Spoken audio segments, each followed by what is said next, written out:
صلی اللہ تعالی علیہ وسلم۔ ایک مرتبہ اور برکتیں حاصل کرنے کے لیے پڑھ لیں، اللہ رب محمد صلی علیہ وسلم، نحن عباد محمد صلی علیہ وسلم۔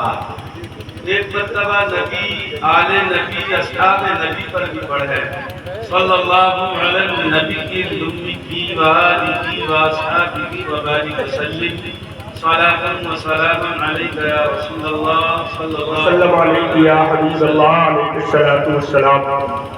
حضرات، آج کا یہ عظیم الشان جشن جو عزیزم حافظ ریاض الدین صاحب کی شادی کے موقع پر منعقد کیا گیا ہے، اور خوشی بالائے خوشی کسی پربہار اور حسین موقع پر عزیزہ محمد فیضان رضا سلمہ کے سر پہ دستار حفظ تاگی حسین موقع حضرات سماعت کریں گے۔ رب تبارک و تعالی نے قرآن عظیم فرقان حمید ایک ایسا عظیم خزانہ امت رسول اکرم صلی اللہ علیہ وسلم کو عطا کیا ہے، پہلے سے لے کے آخر تک مد مقابل جس کے کوئی کتاب نہیں ہے، سبحان اللہ۔ اور پوری دنیا میں سب سے زیادہ پڑھی جانے والی کتاب قرآن کریم فرقان حمید ہے، سبحان اللہ۔ جتنا پڑھا جائے، جب پڑھا جائے، اور کتاب دنیا میں بہت ساری کتابیں ہیں، ایک بار پڑھیے گا، دو بار پڑھیے گا، تین بار پڑھیے گا، دل بھر جاتا ہے۔ یہاں تک کہ وہ کتاب آپ کو پڑھتے پڑھتے یاد ہو جائے،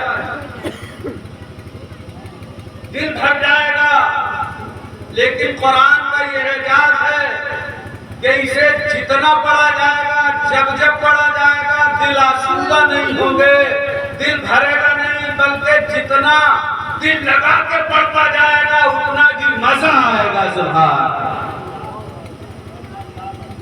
اللہ۔ کے مقدس نبی صلی اللہ علیہ وسلم تلاوت قرآن فرماتے تو جو آیت کچھ آیتیں ایسی بھی رہتی تلاوت کرنے میں کہ اللہ کے نبی ان کو بار بار ریپیٹ کرتے تھے، دہرایا کرتے تھے۔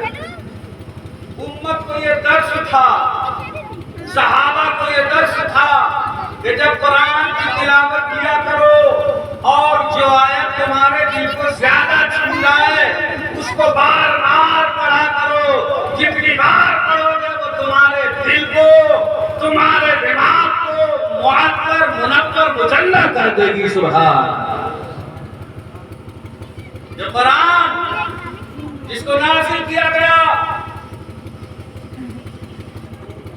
پہاڑوں میں تمہارے اوپر قرآن کو نازل کرنا چاہتا ہوں، یہ بہت اٹھاؤ گے۔ پہاڑوں نے ہاتھ جوڑ لیے، معذرت کر لی کہ مولا ہم اس بوجھ کو برداشت نہیں کر پائیں گے، ہم یہ بوجھ نہیں اٹھا سکتے۔ اللہ اکبر، کتنا پاور ہے قرآن میں، ہاں اتنا پاور ہے قرآن میں۔ اس کا پاور دیکھنا چاہتے ہو تو اللہ والوں کی بارگاہ میں چلیے، پتہ چلے گا اسی قرآن کی آیتیں پڑھ کر کے اللہ والوں نے مردوں کو زندہ کر دیا ہے۔ اس کا پاور دیکھنا چاہتے ہو، اسی قرآن کو پڑھ کر کے جو دل تاریک ہو چکے تھے، جو دل گناہگار تھے، جو لوگ گناہوں کی زنجیروں میں جکڑتے تھے، یہ قرآن ان کے دلوں کے سنگوں کو دور کر دیا گیا ہے۔ یہ قرآن ہے، سینکڑوں برسوں کا کفر یہ قرآن سن کر کے ٹوٹ کر کے بکھر گیا ہے۔ اس قرآن کے پاور کو دیکھنا چاہتے ہو، اللہ اکبر، سورہ فاتحہ اگر دل سے پڑھ دی جائے، عامل پڑھ دے تو کیسا کہ مریض ہو انشاءاللہ سورہ فاتحہ کی برکت سے اس کو شفا مل جاتی ہے۔ سبحان اللہ، یہ قرآن کا پاور ہے۔ سورہ واقعہ جس گھر میں پڑھتی جائے اس گھر میں کبھی فاقہ نہیں ہوتا۔ یہ قرآن کا پاور ہے۔ جس گھر میں سورہ بقرہ کی تلاوت کرتی جائے اس گھر میں شیطان داخل نہیں ہوتا ہے۔ یہ قرآن کا پاور ہے۔ اگر رزق میں تنگی ہے، اگر رزق کو لے کر کے کوئی پریشان ہے تو سورہ اخلاص شریف کی تلاوت کر لے۔ اس کا پاور یہ ہے کہ اس کے گھر میں بھی برکت ہوگی، اور قریب قریب جو مکان ہیں ان مکانوں میں بھی قرآن کی برکت سے خیر و برکت کا نزول ہوگا۔ سبحان نعرہ تکبیر، نعرہ رسالت، مسلک اعلیٰ حضرت علماء اہل سنت، نعرہ تکبیر، نعرہ رسالت۔ یہ قرآن ہے، قرآن۔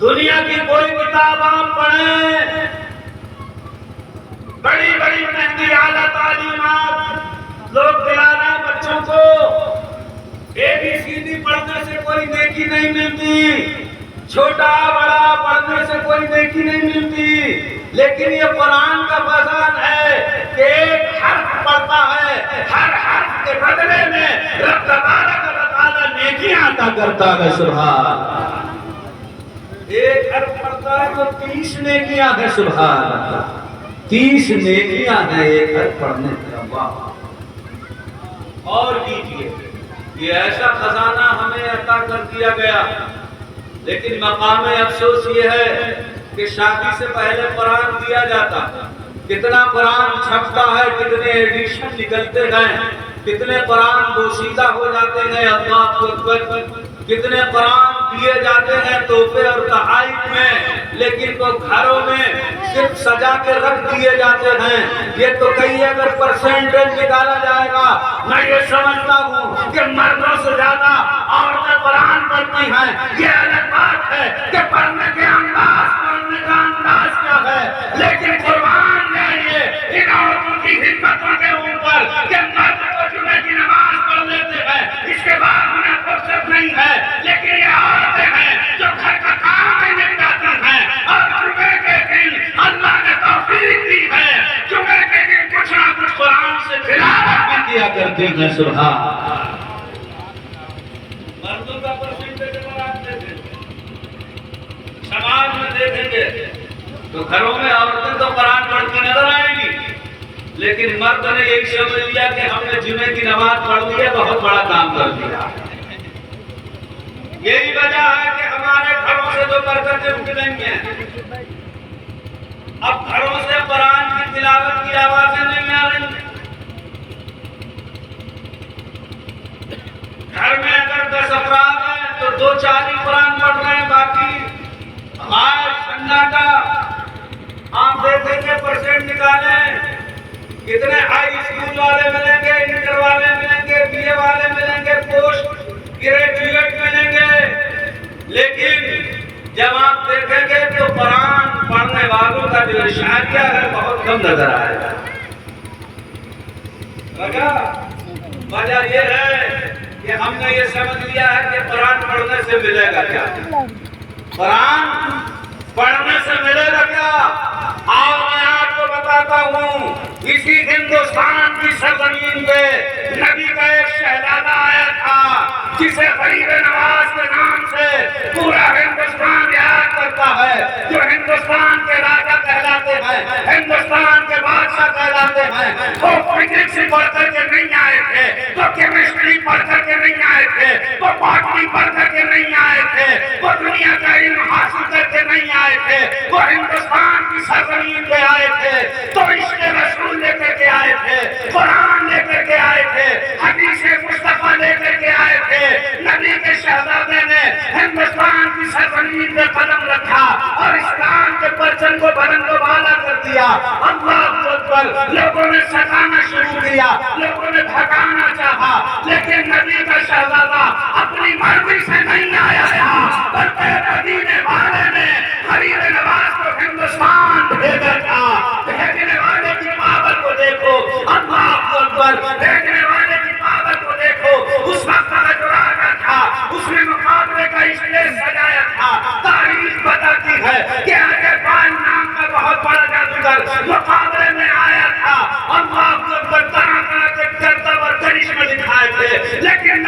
شہزادے نے قرآن پڑھ کر کے اس کے کلام ٹھنڈے کر دیے تھے، آخر میں ہوا میں اڑ گیا تھا، ہوا میں چلا گیا، غائب ہو گیا۔ نبی کے شہزادے نے اپنی کھڑاؤں کو حکم دیا تھا، وہ کھڑاؤں ہوا میں اڑی تھی۔ میں آپ کو بتانا چاہتا ہوں اس وقت ہیلی کاپٹر وجود میں نہیں آیا تھا، اس وقت بھی لوگ سائنس پڑھ رہے تھے، اس وقت بھی لوگ باٹنی پڑھ رہے تھے، اس وقت بھی لوگ دنیا کے علم حاصل کر رہے تھے، لیکن نبی کے شہزادے نے قرآن پڑھ کر کے اس کے سارے پر کاٹ دیے تھے، اس کے جادو کے تمام کار کو بکھیر دیے تھے۔ نبی کے شہزادے نے زمانے کو بتا دیا تھا کہ دنیا والے بعد میں ہیلی کاپٹر بنائیں گے، لیکن قرآن پڑھنے والا لوگوں کو یہ مثال 800 سال پہلے دے کر کے جا رہا ہے۔ نبی کے شہزادے نے قرآن پڑھ کر کے کھڑاؤں کو ہوا میں اچھال دیا تھا۔ زمانے نے دیکھا تھا کہ باٹنی پڑھنے والا نہیں تھا، کیمسٹری پڑھنے والا نہیں تھا۔ نبی کے شہزادے نے قرآن کی برکت سے لکڑی کو آسمان میں اڑا کر کے زمانے کو بتا دیا جہاں سے سائنس ختم ہوتی ہے وہاں سے اسلام شروع ہوتا ہے۔ سبحان نعرہ تکبیر، نعرہ رسالت، خواجہ کا ہندوستان، نعرہ تکبیر، نعرہ رسالت۔ اور قریب آ جائیے، امام احمد رضا اعلیٰ بنا دیجیے، بنا دیجیے۔ کسی کالج میں پڑھنے نہیں گئے، کوئی دنیاوی علم حاصل نہیں کیا، قرآن پڑھا اور حدیث کو پڑھا۔ سبحان اللہ۔ کوئی کہتا ہے کہ 70 زبانوں کے عبور، کوئی کہتا ہے 56 زبانوں کے عبور، نہیں تحقیق یہ کہتی ہے کہ 104 زبانوں پہ کامل دسترس اعلیٰ حضرت کو حاصل تھی۔ سبحان اللہ۔ یہ قرآن کی برکتیں ہیں، یہ قرآن کی برکتیں ہیں۔ قرآن کے علوم کا کوئی احاطہ نہیں کر سکا تھا۔ وہ قرآن عظیم خزانہ ہمیں آپ کو دیا گیا، لیکن ہم نے اس لیے اہمیت کو سمجھے نہیں ہے۔ ہم یہ سمجھتے ہیں کہ قرآن پڑھنے سے ملے گا کیا تھا۔ قرآن پڑھ کر کے لوگوں نے، قرآن سنا کر کے لوگوں نے لوگوں کی زندگیاں بدل دی۔ قرآن پڑھ کر کے لوگوں کی زندگیوں میں انقلاب آ گیا۔ قرآن پڑھ کر کے کتنے غیر مسلم دامن اسلام میں آ گئے۔ سبحان اللہ۔ لیکن ہم نے اس کی اہمیت کو نہیں سمجھا۔ ہم نے یہ سمجھا کہ حافظ صاحب ہیں یہی قرآن پڑھیں، امام صاحب ہیں یہی قرآن پڑھیں، انہیں کی ذمہ داری۔ ارے قرآن کسی ایک کے لیے نہیں آیا ہے، قرآن تو تمام انسانوں کی ہدایت کے لیے نازل کیا گیا ہے۔ سبحان اللہ۔ جو مسلمان ہے، جو ایمان رکھتا ہے، وہ قرآن اس کے لیے آیا ہے، انسانوں کی ہدایت کے لیے آیا ہے۔ لیکن ہم نے یہ سمجھ لیا کہ جس نے داڑھی اور ٹوپی رکھ لی ہے، نماز اور روزہ اور قرآن تراویح کی ساری ذمہ داریاں بس اسی کے ذمہ ہم نے سونپ دی، اور کچھ نذرانہ دے کر کے ہم نے یہ سمجھ لیا ہماری ذمہ داری ختم ہو گئی۔ بچوں کو ڈاکٹر بنائیے، انجینئر بنائیے اور اعلیٰ تعلیم دلائیے، لیکن کہیں ایسا نہ ہو ڈاکٹر بننے کے بعد، انجینئر بننے کے بعد، پروفیسر بننے کے بعد اسے یہ کمی کھلے کہ ہے میں نے دنیاوی ڈگریاں حاصل کر لی، دنیاوی عہدے حاصل کر لیے، لیکن مقام افسوس یہ ہے وہ کپے افسوس نہ ملے کہ کاش میں نے قرآن بھی پڑھا ہوتا۔ کتنے ایسے ڈاکٹر، کتنے ایسے انجینئر آپ کو ملیں گے جو قرآن پڑھنا نہیں جانتے۔ میرے ساتھی ڈاکٹر جب بھی ملاقات ہوتی تو میں افسوس ہوتا ہے کہ کاش میں نے بھی قرآن پڑھا۔ لہذا اعلیٰ تعلیم تو دلائیے، لیکن بچے کو قرآن کی تعلیم ضرور دلائیے، دین کی تعلیم ضرور دلائیے۔ ہم نے سٹی جا رہے دین سیکھا نہیں جائے گا، یہ دین آیا کس لیے؟ صرف یہ کہنے کے لیے دین نہیں دیا گیا کہ ہم یہ کہتے ہیں کہ ہم مسلمان ہیں۔ یہ دین اس لیے نہیں دیا گیا، یہ قرآن اس لیے نہیں دیا گیا یہ سیکھنے کے لیے دیا گیا، قرآن عمل کرنے کے لیے دیا گیا، سیکھنے کے لیے دیا گیا۔ لیکن آج ہمارا حال یہ ہے، اللہ میں اپنی ماں اور بہنوں سے بھی کہنا چاہوں گا، جو ہم تاریخیں پڑھتے ہیں، سلطان صلاح الدین ایوبی کی پڑھیں اور دیگر فاتحان اسلام کی تاریخیں ہم پڑھتے ہیں، تو پتہ یہ چلتا ہے کہ جب ان کی ماں پہ نظریں جاتی ہیں تو پتہ یہ چلتا ہے کہ ماں ان کی عابدہ تھی، سائدہ تھی، طاہرہ تھی، بغیر کچھ اپنے بچوں کو دودھ نہیں پلایا کرتی تھی۔ لیکن آج حال یہ ہو گیا کہ گانا سن رہی ہیں، سیریل دیکھ رہی ہیں اور بچوں کو دودھ پلا رہی ہیں۔ اللہ اکبر، دنیا کے بڑے بڑے ریفارمر لیجیے، آپ اسلام کو کچھ دیر کے لیے ایک طرف رکھ دیں، آپ گاندھی کو پڑھیں، آپ کنس کو پڑھیں، آپ ارسطو کو پڑھیں، آپ دنیا کے بڑے سے بڑے فلاسفر کو پڑھیں، سب یہی کہتے نظر آئیں گے کہ بچے کا پہلا مدرسہ، بچے کی پہلی پاٹھشالہ، بچے کا پہلا ودیالیہ اس کی ماں کی گود ہے۔ آپ بڑے سے بڑے فلاسفر کو دیکھیے، وہ یہی کہتا نظر آئے گا کہ بچے کا پہلا ودیالیہ، بچے کا پہلا مدرسہ اس کی ماں کی گود ہے۔ یہی تو اسلام نے کہا ہے، یہی اسلام کا نظریہ ہے، یہی پیغمبر اسلام کا نظریہ ہے۔ اللہ اکبر، وہ مائیں اپنے بچوں کی پرورش کیا کرتی تھی تو قرآن کی تلاوت کر کے اپنے بچوں کو دودھ پلایا کرتی تھی، باوضو ہو کر کے اپنے بچوں کو دودھ پلایا کرتی تھی۔ کیا تم نے سنا نہیں ہے کہ غوث اعظم نے اپنی ماں کے پیٹ میں 14 سپارے حفظ کر لیے تھے؟ کیا سنا نہیں ہے حضرت خواجہ قطب الدین بختیار کاکی نے 18 پارے حفظ کر لیے تھے؟ اگر آپ سائنس کی تحقیق چاہتے ہیں، اگر آپ سائنس کی دنیا بجانا چاہتے ہیں تو ڈاکٹر یہ کہتے ہیں کہ ماں جیسے آب و ہوا میں رہے گی، ماں جس ماحول میں رہے گی، ویسا ہی اثر آنے والے بچے پر مرتب ہوتا ہے، ویسا ہی اثر آنے والی اولاد پر پڑتا ہے۔ تو وہ ماں قرآن پڑھا کرتی تھی، یہ وجہ تھی کہ جب بچے پیدا ہوا کرتے تھے وہ نمازی ہوا کرتے تھے، وہ حاضر ہوا کرتے تھے۔ اللہ اکبر، اے ماں تمہیں دنیا میں اس لیے نہیں بھیجا گیا ہے، تمہیں اس لیے بھیجا گیا ہے کہ تم ایسی اولادیں جنم دو جن کی وہ اولادیں منبر پر کھڑے ہو کر کے نبی کی عظمتوں کے خطبے پڑھیں، وہ مسجدوں میں کھڑے ہو کر کے، مسجدوں کے میناروں میں کھڑے ہو کر کے اللہ اکبر کی ثنائیں بیان کریں۔ تم ایسے بچوں کو جنم دو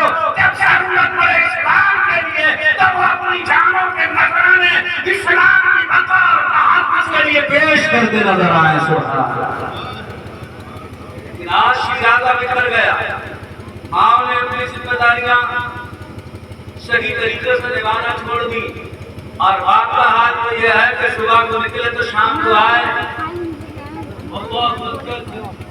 اور آج تو فرصت نہیں ہے، آج تو موبائل میں الجھ گئے۔ آج 4 لوگ ایک جگہ بیٹھے ہوں تو پتہ یہ لگتا ہے کہ صبح اور بہنوں کی محفل ہے، وہ ادھر موبائل لیے بیٹھا ہے، وہ ادھر موبائل چلا رہا ہے، وہ ادھر موبائل چلا رہا ہے، نہ کسی سے بات ہوتی ہے نہ کسی سے کچھ پیغام ہونا۔ بس سلام ہوا ہو گیا، اس کے بعد وہ دوسری تو ادھر بیٹھے، وہ ادھر بیٹھے، وہ موبائل نکالا، اس نے موبائل نکالا، اور بس چالو ہو گئے، شروع ہو گئے۔ یہ قرآن ہے، یہ قرآن، یہ دین ہے، اسے سمجھو۔ اور میں اپنے بات کو مختصر سمیٹتے ہوئے عزیزاً فیضان رضا جن کے سر پہ آیا دستارے بھی سجائی جائے گی ماشاءاللہ سبحان اللہ۔ ہمارا ایک چھوٹا سا ادارہ جس میں مدرسہ حنفیہ دارالفلاح کرتے جو محلہ احمد نگر ٹرنکو میں چلتا، حتیٰ کہ اکثر و بیشتر لوگ جاتے ہیں، یہاں کے لوگوں کا تعاون بھی رہتا ہے اور آنا جانا بھی رہتا ہے، جانتے بھی ہیں۔ قاری حسن صاحب کا تو بہت پہلے سے اس گاؤں میں آنا جانا ہے، ان کے بہت سارے ساتھی بھی ہیں، بہت سارے شاگرد بھی ہیں۔ یہ مدرسے یہ دین کے پلر ہیں، دین کے پلر، یہ جتنے مضبوط رہیں گے دین اتنا مضبوط رہے گا، اور یہ جتنے کمزور ہو جائیں گے دین اتنا کمزور ہو جائے گا۔ اس لیے کہ امام ملتا ہے تو مدرسے سے ملتا ہے، مقرر ملتا ہے مدرسے سے ملتا ہے، نعت خواں ملتا ہے تو مدرسے سے ملتا ہے، مبلغ ملتا ہے تو مدرسے سے، مشرف ملتا ہے تو مدرسے سے۔ اگر یہ مدرسے کمزور ہو گئے تو سمجھ لیجئے کہ دین میں کمزوری پیدا ہو جائے گی۔ لہذا مدرسوں کی طرف توجہ دیجئے، مدرسوں کو مضبوط کیجئے، اور جو علم دین سیکھیں، جو علم دین حاصل کر لے ان کی حوصلہ افزائی کرو۔ آپ دیکھیں گے کہ کسی گاؤں میں کوئی ڈی ایم یا کلکٹر بن کر کے آ جائے تو حال یہ ہوتا ہے کہ بیگانی شادی میں عبداللہ بھی دیوانہ نظر آتا ہے۔ ایک نظر پڑ جائے میرے اوپر کہ ہم بھی آئے تھے ڈی ایم صاحب کو مبارکباد دینے، ہم بھی آئے تھے کلکٹر صاحب کو مبارکباد دینے، لیکن جب کوئی دین کا سپاہی بنتا ہے، جب کوئی دین کا جج بنتا ہے، جب کوئی دین کے سنویدھان کو پڑھ کر کے آتا ہے، جب کوئی دین کے مسائل کو سیکھ کر کے امت کی رہنمائی کے لیے آتا ہے، تب حال یہ ہوتا ہے کہ جو اپنے ہیں وہی نظر آتے ہیں، جو اپنے ہوتے ہیں وہی دکھائی پڑتے ہیں، لیکن ان میں بھی وہ جوش نہیں دکھائی پڑتا ہے، وہ خروش دکھائی نہیں پڑتا ہے۔ جانتے ہو اللہ کے مقدس نبی صلی اللہ علیہ وسلم فرماتے ہیں جو قرآن سیکھے، جو علم دین سیکھے، جو قرآن حفظ کر لے، اور اس کے بعد میں اگر اس کے دل میں یہ خیال پیدا ہو جائے کاش میں ڈاکٹر بنا ہوتا، کاش میں انجینئر بنا ہوتا، کاش میں پیسے والا بنا ہوتا، تو آقا ارشاد فرماتے ہیں، آقا ارشاد فرماتے ہیں کہ اس نے اللہ کی رحمت کو کم جانا ہے، اس نے اللہ کی رحمت کو کم آتا ہے۔ یہی حال معاشرے میں بھی، یہی بات معاشرے پہ بھی لاگو ہوتی ہے۔ اگر کوئی قرآن پڑھ کے آئے، کوئی دین پڑھ کے آئے اور لوگ اس کی عظمت کو ہلکا جانے تو گویا انہوں نے اللہ کی رحمت کو ہلکا جانا ہے، انہوں نے اللہ کی رحمت کو ہلکا آتا ہے۔ ارے دنیا میں لاکھوں کروڑوں انسان ہیں، یہ چند لوگ ہی مولوی کی بنتے ہیں، چند لوگ ہی حافظ کی بنتے ہیں، کروڑوں لوگوں میں چند حافظ نظر آئیں گے، چند مولانا نظر آئیں گے، چند عالم نظر آئیں گے، چند مدرس نظر آئیں گے۔ کیوں ایسا کیوں ہے؟ لاکھوں کروڑوں اربوں لوگ ہیں۔ ارے کمال ان کا نہیں ہے، کمال تو رب کی رحمت کا ہے کہ چاہتا تو کسی کو نہیں چن لیتا، لیکن یہ رب کی مشیت ہے، یہ رب کی رحمت ہے۔ اربوں کھربوں لوگوں میں وہ چند ہی لوگوں کو چننا ہے، اس کی رحمت چند ہی لوگوں میں نثار ہوتی ہے، جنہیں قرآن کا علم دیا جاتا ہے، جنہیں حدیث کا علم دیا جاتا ہے، جنہیں دین کا سپاہی بنایا جاتا ہے، جنہیں دین کا عالم بنایا جاتا ہے۔ سبحان فہرست لمبی ہے، میں اپنی بات کو یقین مختصر کرتا ہوں۔ اپنے بچوں کو قرآن کی تعلیم سے، دین کی تعلیم سے ضرور آراستہ کرو، ورنہ میدان قیامت میں دامن تھام لیا جائے گا، پکڑ لیا جائے گا۔ طلب العلم فریضۃ علی کل مسلم و مسلمہ، علم دین کا سیکھنا ہر مسلمان مرد اور عورت پر فرض ہے، اور یہ ذمہ داری والدین کا عائد ہوتی ہے۔ اگر والدین اپنے بچوں کو دینی تعلیم سے روشناس نہیں کرائیں گے تو میدان قیامت میں جواب دینا پڑے گا۔ ابھی وقت ہے، اپنے بچوں کو دینی تعلیم سے آراستہ کرو۔ استغفر اللہ ربی من کل ذنب و اتوب الیہ۔ السلام علیکم ورحمۃ اللہ وبرکاتہ۔